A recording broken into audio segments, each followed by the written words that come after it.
So we got the car back from Anything Automotive. They brought it out here, dropped it off for us, and they're gonna go ahead and give us a quick rundown of what they did on the car. All right, so essentially we got the car and it would run for about 2 seconds and cut back off instantly.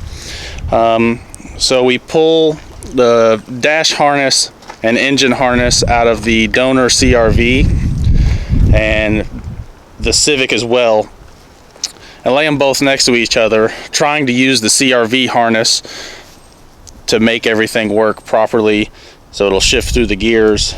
And what we ran into is some of the plugs were slightly different, and instead of repinning all of the plugs, we decided to go back to the Civic harness and realize what may have been wrong, causing it not to want to run. And what we ran into is the crankshaft position sensor down here on the crank. On the Civic is a 3-wire, and on the CRV is a 2-wire setup. All we had to do is print out 2 wiring schematics and switch over the 1 wire that was not correct, which happened to be a ground, and made things a lot easier. There's a plug on the transmission down here.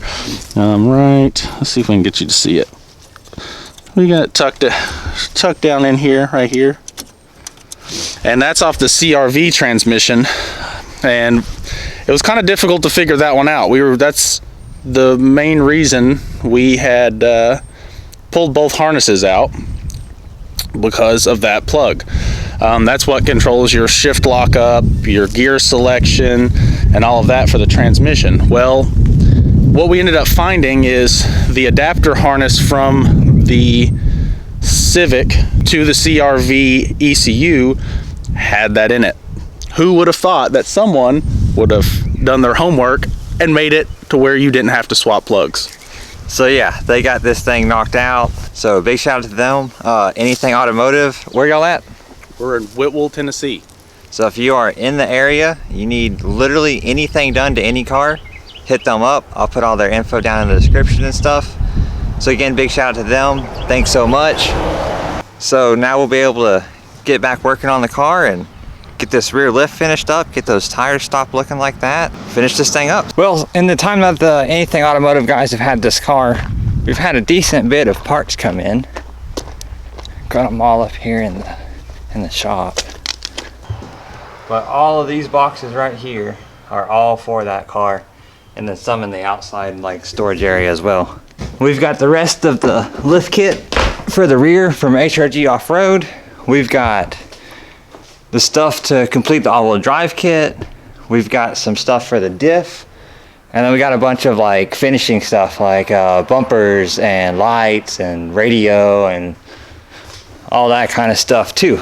So yeah, we've got plenty of stuff to do this car now.